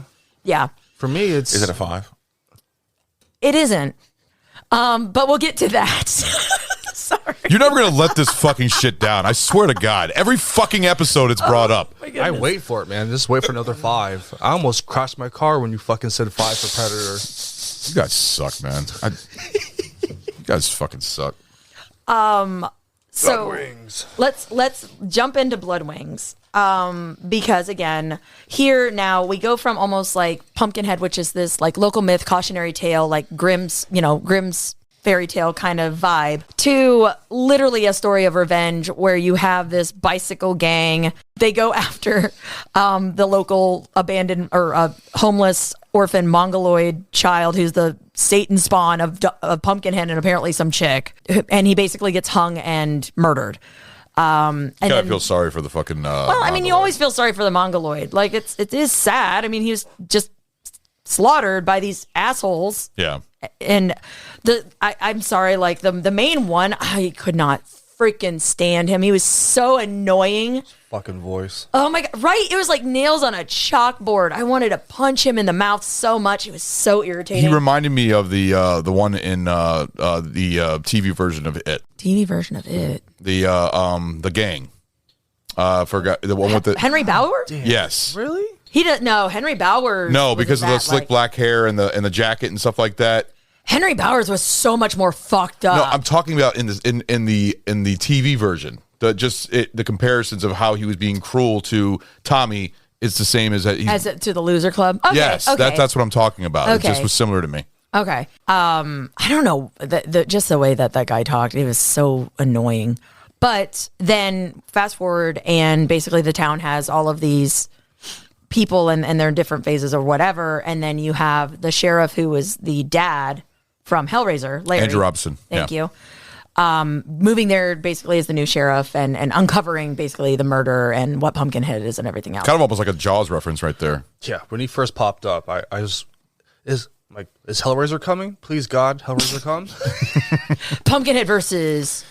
No, but you know the whole Jaws reference because he was in from the city and then he was in more of like a country, just like Jaws. Well, he had been there. He had grown up there and then moved to the city and came back. Yeah, but there was a couple vibes from that, just a little bit. So well, I could see that because he was talking about the city at one point and then going there. But my thing I thought was interesting is you find out like his backstory is that he actually helped Tommy as a kid. That's right. And the guy's because his like truck, little truck, like toy fire truck or something like that fell down the pit and he almost fell down trying to get it. Yeah. He tries to save him. Thomas Parnell was Tommy, the one that gets murdered at the beginning. And yes, so Sheriff Baddock, Sheriff Baddock or Sean, whichever one to go with, which is the character that was in Hellraiser as the dad.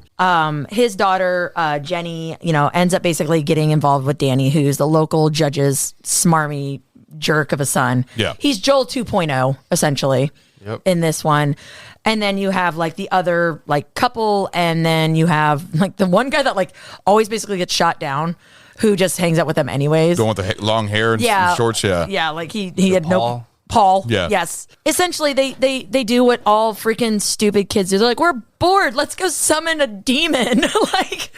And so they end up going out. We've all been there. You know, like how do you kill a Friday night? Some religious Fucking idiots driving, hit the old lady. Oh yes. What was her name? Mrs. O.C. Was it Nadine? She was the one that took care of. She took care of Tommy out in the woods, Yes. but she wasn't the mother. It was not. No, she wasn't the mom, and she wasn't. It was not Haggis. I feel like they were trying to copy Haggis in a different light, basically, but it was not done as well. Plus, his fucking voice was weird. Well, it was so rushed, and maybe that was the one that you thought was a dude, because that one sounded way more than a dude. Than Yeah, no, it Haggis. did, because I know they've had many males actually play females with a lot of heavy makeup to be like an older woman and stuff like that. That's been happening since the time of Shakespeare. Yeah. So you have basically the old woman, but she is the local witch because she has like the summoning circle and Pumpkinhead. Oh, I was so disappointed. There were absolutely no pumpkins. There was nothing. The atmosphere sucked. It was so, like, oh, we need a place to summon him. Sprinkle some dirt. Like, it was garbage. I was so disappointed because that was like so iconic from the first film. Yes. And to see it just lost in so much. They lost so much between the first film and this. Like I said, the sound effects when the sound that when Pumpkinhead in the first one, they didn't even have that in this one, which really pissed me off, because I really thought that was cool, because it was part of him, that sound effect in the background. Mm-hmm. No, it was just the ball from this was dropped so bad. And this movie was not a theatrical release. This was a direct-to-video release. Direct-to-video. Yeah, well, that's funny. This was the early 90s when most horror movies, sequels, and stuff like that were all direct-to-videos. I mean, it was just, I guess that was the start of the era of direct-to-video horror releases. There's so many. Well, I mean, fucking many. The guy, Danny, it was in Night of the Living Dead 3, and that was a direct-to-video. Yes, it was. Return of Living Dead 3. Return of Living Dead, excuse me. Return of Living Dead. But I actually enjoy that one. That of course you do. You have a chick who's shoving metal through her boobs, and you think she's hot. She's fucking hot in that movie. You remember that movie? Yeah, she's fucking hot. I'm sorry. Oh, man. I should have done that as like one of the ultimate kills, though, is the guy, the Santos, and his head's like, no. Oh, man, that would have been a good one. That would have been a good one. Yeah. But yes. I agree. It's totally disrespectful. I mean, just most lazy writing. But most sequels are. Yeah. Most directed sequels are. I feel like it was lazy everything. Yeah. It was just, even Pumpkinhead, like the way that they show him, it's all like up close. You don't see anything really full body, and it's so much flashing lights that you're going to have a seizure. Your Evil Dead reference. Yes. The Evil Dead reference. Oh, yes. The Okay. camera angles of Pumpkinhead. So I did say that. I said it did remind me a lot of Sam Raimi and the way that was shot. I even asked Ron, I'm like, is he a producer on this? Because also, I found, and Ron did not, the Necronomicon is in this. Yep. I'm not surprised. It is. And when not Haggis, excuse me, the old woman, Odine or whatever, is reaching and she pulls the candle, it's right there on the corner. And like literally I was like, rewind that. And he's like, what? And they like rewound it. I was like, that's an Necronomicon. And he like looked, he's like, oh shit, it is. And then this also has your boy Jason, Kane Hodder, as one of the brothers. Knox brothers. One of the Knox brothers. I thought that was really cool. And he's like, which was so messed up when he's talking about like their sister in that situation. God. Oh, it was so gross. Yeah, Lily's fucking the sister. Yeah. Yep. Kane Hodder fucking his sister. Blah. Fucking, it was just So cool seeing gross. Kane Hodder in there, because Kane Hodder's played a lot of roles. When they create the Mongoloid, that becomes Jason. Jason X. That's a good point. Yeah. Well, see, actually, when you look at Tommy, though, his facial, they kind of copied like almost the Elephant Man. That's what it kind of reminded me of, like the whole side. Yeah, it was very Elephant Man-ish. Very similar. Yeah. So, but the whole. Oh, go ahead. Go back to the Pumpkinhead costume. Where the fuck did the tail go? The what? He has The no tail. tail in Pumpkinhead 2. Why didn't I notice that? Because you only see full body like for like I think like 1 or 2 frames. I believe Because it's in they the house literally- scene when he kills the final guy. I believe that's when you see him. But the judge. You do have a point there. But like I said, almost every single camera angles of Pumpkinhead, it's always of just his face going in and out of his face, and like that's all you really see. Because it's not the same Pumpkinhead. No, in fact, I think the costume was actually even cheaply made. It wasn't the original costume. I'm saying it's literally not the same Pumpkinhead, so thereby it doesn't have to have the exact same features. Maybe that's why he didn't have the tail. Because originally it's fucking Tommy. But that's the thing. That's the scene I can't stand at the end. When you see saying, Tommy, no, come on, remember me. It's everything else. And you see Pumpkinhead like backing down like, oh, I shouldn't do this. You know what that reminded me of? Right. It wasn't Pumpkinhead. You know what it reminded me of? It reminded me of when they gave fucking Mike Myers a backstory that you felt bad for him. And it took away the fact that he was just a murdering sociopathic bastard. Yeah. I'm sorry. Mike Myers doesn't have a soul. Stop it. Like, stop trying to make it like a thing. Yeah. It kills me when they do that. And that's legitimately what they try to do here. Okay, Pumpkinhead in the first one is a demon from hell. Period. There isn't remorse in that. He loves fucking people up. Yeah. The fact that they did that, it just, again, it's so disrespectful to the original. Yeah. It just infuriates me. But Pumpkinhead 2 did give us the patent Pumpkinhead bitch slap. Yeah. Everybody was getting bitch slapped by Pumpkinhead in this movie. Plus cracked me up. Plus the gore went up in this one because there was a lot more gore, especially ripping that guy's head off. What was it? What was not Joel? It was the younger kid that was trying to get with the daughter of the sheriff. Danny, seeing his head get ripped off, but this one had a lot more gore effects. You've seen one guy's get head ripped off. You've seen them all. I know, but this, like I said, this goes to that cheap gore, direct-to-video type of gore and stuff like that. But I mean, like I said, it's still all right. So if you were to watch Pumpkinhead, do you feel like Pumpkinhead 2 needs to be watched? You think it can oh gosh, no. It doesn't need to be. Okay. No, I'm curious. I was just curious what you all think about that. Watch just Pumpkinhead. Don't even act like it has anything beyond it. Because the first one is that's just there. Would you be happy to see a remake of Pumpkinhead, or do you think that it should be left alone? I think it should be left alone. If done correctly, I'd watch it. That they would change the look of Pumpkinhead. See, and that's where I would get mad. Yeah. If they were willing to remake it with real effects, because I am a practical effects. Real effects, practical effects. I'm a practical effects girl. I do not want to see a CGI'd up Pumpkinhead. Oh, they're gonna go CGI. That would I would end up throwing something at the screen. They're gonna go, if they ever do that, they're gonna go CGI because which is bullcrap. Yeah, it's lazy, just like Blood Wings. Yes. So no, Blood Wings is absolutely terrible. No, one scene that truly fucking bothered me. I rewatched this like 20 times. Is the one where Danny has all the kids in the motel or the judge's house, and the sound effects are fucking awful, but you hear him, load his gun and clock his Glock, and then you hear a second click. And I'm watching, I'm like, did he fucking pull the trigger? Because the motherfucker's so nervous. I swear to God, the fucking trigger is pulled the entire time. Oh, probably. I'm watching 20 times, I'm listening, I'm like, did he fucking pull the trigger? He shot the black guy. I'm like, what the fuck? Stu's just nodding his head like, what the fuck? I have nothing really to contribute on this one. I haven't seen Blood Wings in a decade and a half. It's not worth. It's not even worth watching. But we the thing is, when me and Sam were talking about this episode, I said, we sort of need to watch it because it's one of those trying to knock off Thor's hammer. I am worthy. Careful. I am trying to be.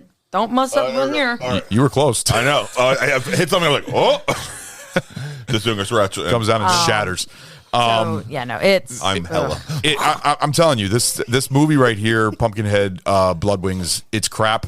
But there are a couple little pros, just a couple pros, but it's mostly cons of this movie. I mean, the gore effects were nice to see because there wasn't that much gore in the first one, but there was a lot of gore in the first one. Nothing like this one. This one had a lot more gore in it. When they have Maggie like meat puppeting it up and everything else, and you see freaking Joel's head flopping on the rifle, that wasn't enough for you? No, it was. I'm just saying, but they did take the gore level up a little bit more. But the problem is, it's great. The gore level goes up, but the quality of everything else goes down. No, that's completely true. It's so cheaply made. Yeah, it was rushed. It was definitely rushed, and also like I said, the special effects, the suit was just not as good and everything else. But. Well, real quick, because if you're done with your thought, Ron. Yeah, go ahead. A couple of fun facts that I didn't get to put into the Pumpkinhead, because let's face it. All right, are we good? Are we all done talking about Blood Wings? Yeah. Let's go back to the good movie. 2, 3, and 4 never existed. Yes, no, we're not even. Blood Wings. We will not down on a chick on her period. What the fuck is your fucking? That's earning your Blood Wings. That's what it is. Right. Yeah. That's gross. It's very coppery. All right, go ahead, Sammy. What the fuck? You're just ruining this for me. I'm not comfortable with that segue. I'm just saying. Some things that I didn't shut up. Some things that I didn't get to hit with Pumpkinhead though are I wanted to bring up was Richard London, who was the mechanical effects for the first Pumpkinhead, the good one. He actually helped create the Harrow head mask for Pumpkinhead. So the Harrow head is the fact that the mask of Pumpkinhead is totally puppeteer animatronic and can go from all of the different emotions. Yeah. This was the first time that was built and used in a film, because every other film it was you had to have a happy head, a sad head, this and you'd had multiple heads for the monster.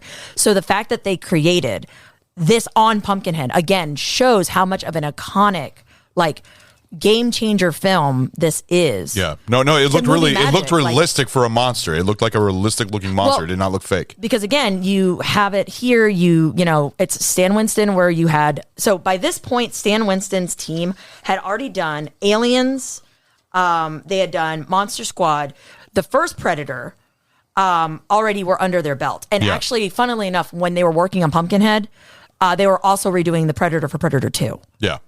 At the same time. So again, like you have like really kind of the cream of the crop, minus Tom Savini and his effects and their team, because Tom Savini is amazing. But you really do have like the cream of the crop, like working on this, because again, they did it for Stan Winston. Yeah. Because they wanted it to be so successful.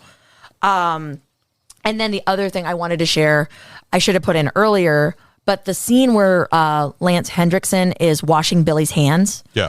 And goes into the whole monologue about the great grandmother and the hand like paper. That was actually from Lance Henriksen's real life. His grandmother, that whole thing was ad-libbed, and he was actually talking about his own grandmother and the fact like that was her. All of that whole scene was 100% him talking about his grandmother. And I thought it was amazing because again, he had committed so much to it that when he's talking to Billy, he refers to it as your great grandmama. And it was his, and if you think about it, if Billy was his actual biological kid, that would have been his great grandmother. Yeah. So again, it was just one of those really cool, like. It just shows the acting of Lance. But how he committed to the role. How much heart went into that movie, and then you get the shit of Blood Wings, and you're like, what happened? It makes me sad. Like I said, it's a sad horror movie. I mean, it starts off sad. It's like, man, Jesus, this is kind of heavy right here. You know, a little kid dying like this. It's just, it's not what you normally see in horror movies all that much. Well, it's well developed, and it has a backstory. You feel for the main character. That's the most important thing. Then it builds off of that, and it's just like, wow, this is fucking great. Yep. Mm-hmm. And then they got the monster down because again, it was this whole collaboration of like literally they had. I think it was like a team of artists like drawing little things, and they would be like, "Oh, I like so and so's this part of this anatomy. Oh man, this looks cool." And it became this amalgamation that was Pumpkinhead. And then they went through the ability to do like all the kinesiology and the anatomical movement to make it like just like the Alien Queen and Predator, to make it like optimal. Yeah, it's so good. And I mean, again, also we're going to get into, and I'm actually going to have Ron play. It's crazy how much of a following this gets with people because it's even influenced like artists like Boondocks under the Insane Clown Posse heading, who I absolutely love. And he has a song called Pumpkinhead and Hatchet Records or Psychopathic Records. We're going to listen to just the little blurb of it. Y'all know what settles on the badness, don't you? You cannot even envision in the darkest cataclysms of your fucking mind as it throws you into aneurysms. It's got your blood clotting and your fucking veins rotting. The very sound of my name has got your grave plotting. Cause I was born into this world upon a mission and a voodoo ritual. Got my fucking ass up and kicking and high stepping, about to turn this bitch red. Coming up out the ground just like Return of the Living Dead. I'm feeding for your brains and I'm sick as the fever. Try to fuck with a monster, better leave it to Beaver. Cause I'm coming for your life. You've been marked by the beast. I'ma eat your fucking soul, so be prepared to be deceased. Close your eyes, turn around. See my name. A drop of blood on the ground. Every go of pain. No turning back, now it's done. Everything I said, I am evil, I am pain, I am the Pumpkinhead. Close your eyes, turn around. A drop of blood on the ground.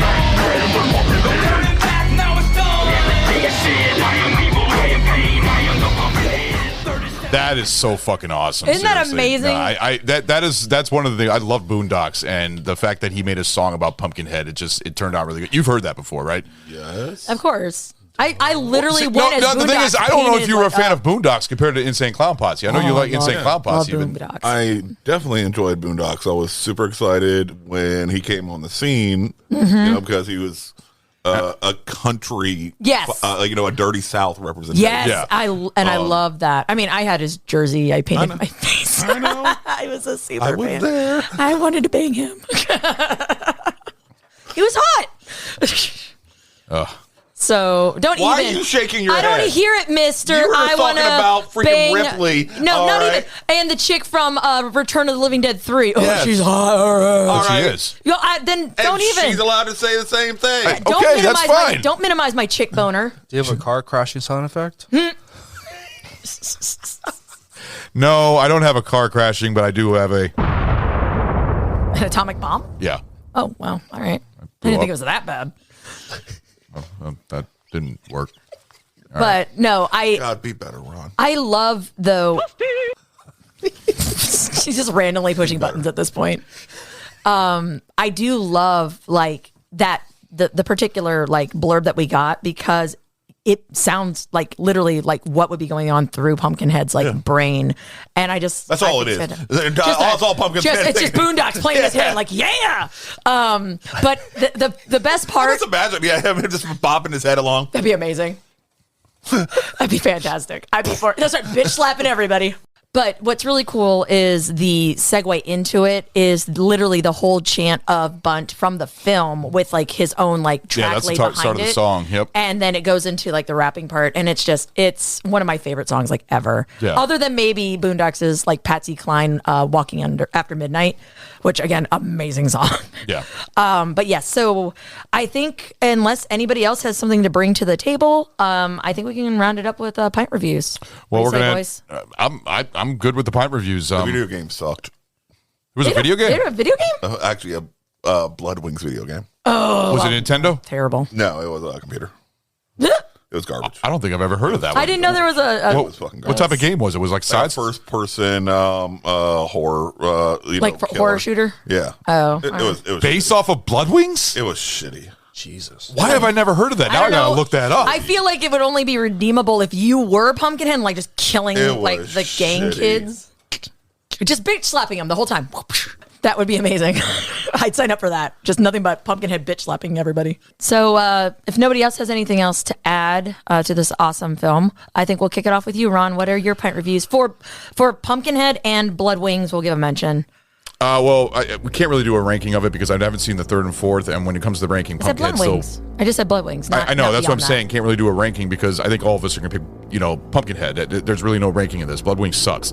But the fact is, Pumpkinhead is a very good tale. It's a very good, like a horror tale, basically. And I enjoyed Lance in his acting in this role. I thought that he portrayed the role of Ed Harley, like, beautifully. I thought he did a great fucking job in showing how tragic losing his son and then claiming vengeance on these fucking kids to kill them and then going back and sacrificing himself because he knows that he regrets what he did. Mm-hmm. I thought the creature effects from Pumpkinhead were they were good. For the suit, it was a good suit. Because there are monster pictures out there with a suit and it's fucking horrible. This kind of reminds me up to like Creature from the Black Lagoon type of stuff, where it's like it looks really good for its time. I really enjoyed the animatronic effects in the face and everything else when you're seeing him harrow over Harrow mask. that scene. Harrow head. Yeah, that scene in the church when you just see his whole body in the whole abandoned burned down church. Mm-hmm. That's a beautiful scene right there. Like that'd be a great poster or a framed picture to put in a wall. But overall, just the whole story, Haggis. I thought Haggis was creepy as fuck with the music. That whole scene, all the tension. Her doing that little ritual and everything else. It's an enjoyable film, and it's a good movie to watch around Halloween. Now, if I were to give it an enjoyment, like I said, there's other horror movies I appreciate more, but I still enjoy this. That's why I'm going to have it almost down the middle, but not. I'm going to give this a 3 for enjoyment because there's other horror movies I enjoy better than this, but I still think this is a great film, and I recommend it altogether. I enjoy the writing and Stan Winston and his direction. For just being a special effects guy, he did a great job directing this story. He did a good job in handing it to his crew to make up the creature effects and everything else. Critically, I'm going to give this also a 3. Like I said, it's not like there's better one. The effects are, like I said, on par. They're great. but you know, there's other ones that are still better with the horror and you know the effects. This one, horror. Do I keep saying horror? Horror. Oh, God, I can't help You're it. a whore too. You're a whore too. Shit, Whores. Yeah, it gets to the fact that for being at the thing is, when I first saw this, I thought it was actually direct-to-video. I did not know that this was theatrically released. I thought all of them were direct-to-video releases, and then Blood Wings and stuff like that. I did not know this was theatrical. This would actually be really fun to watch on the theatrical screen, just especially that whole backdrop with good. Gotta have that with experience. the pumpkins. Yep. Oh, you got to see it in the theater, didn't you? Last year in October, for Psycho Cinema, we had a special showing for this. Was it a duplex where you got to see that in Blood Wings? Fuck no. You would have skipped that one. I would have walked out. Yeah, but no, overall, it's a 3 on both ends. This is a huge recommendation still. I think this is a great horror film. Great to watch. I mean, would you guys think this is good to watch all year round, or did you think this is a good Halloween movie? I think it's fine all year. I would watch it all year, but it is definitely a solid Halloween. Yeah, movie. because of the whole setting and with the pumpkin patch and stuff like that. But no, I truly do like this film. It's a good one. I'm glad that you picked it, and yeah, that's my pint review. So Goot, I'm gonna hand it off to you. Thank you, Ron. This is great. For me, it's a Halloween movie. It's like part of my traditions. I watch it every year in October. So, but yeah, going off what Ron said, I mean, for me, the environment is so effing perfect. The setting, the tone, you know, like I said earlier, the movie is so it's so heartened. But it's just a great movie. Critically, or no, for enjoyment factor, I mean, I watch this every year, so it's kind of hard. 3.5 for enjoyment factor. Critically, I'd give it a 3. Given that it was 20 years now, they're almost 30 years now, there's so many different ways I wish we could do the script to make it better. There's so many opportunities to make it better. It's also extremely short. Yes. I think it's only like 89 minutes or something. It is. Yeah. It is. But I just think to myself, like, what could I do better? The pros and cons to it. And yeah, so critically, I give it a 3. Okay, good. Solid. Thanks, good. Stu. Double 3s. Enjoyment. I mean, same reasons that you guys have already stated. It's a fun horror movie. It has an interesting character arc for Ed. Understandable, sympathetic. You know, starts out a lot sadder than more traditional. It's a very movies. sympathetic, a very sad horror movie. Yeah. And it gets that point across. So like I said, a 3, and then critical a 3 also. The effects were really good, especially for the time. They were really, really fucking good and interesting. Well, they're groundbreaking. Yeah. I mean, groundbreaking. So, you know, the acting and the dialogue was weak on a lot of the people. Very campy and cheesy for especially like the teens and stuff like that. See, but to me, that like it hit that it ticked that box for the cheesy, like Friday the 13th, Nightmare on Elm, like that level of teen, like just cheese, like 80s cheese. Yeah, it was Night of the Demons. Doesn't mean it's good. No. But for me, like, okay, well, I'm gonna let you finish. I'll let you finish, and then I'll jump in. There's a lot of things that could have been done to improve this. Like when you guys were asking about a potential reboot, if they're doing practical effects based, I think, and you get somebody that really cares about the character and it was influential the way the Halloween trilogy. But don't is happening. Don't do what The Thing did. No. Yeah, don't because that's what messed up The Thing. Yeah, no, it's like the prequel of The Thing. Basically, would have been so much better if it was the practical effects and so much enjoyable. And if they did that with Pumpkinhead, where it was just all CGI, it would ruin it for me. It would ruin it. That's why I put the stipulation. You know, if they're doing practical effects, and you have people that care about the story and the characters, the way, like I said, with the Halloween trilogy that's going on right now, I could see an interesting story being developed.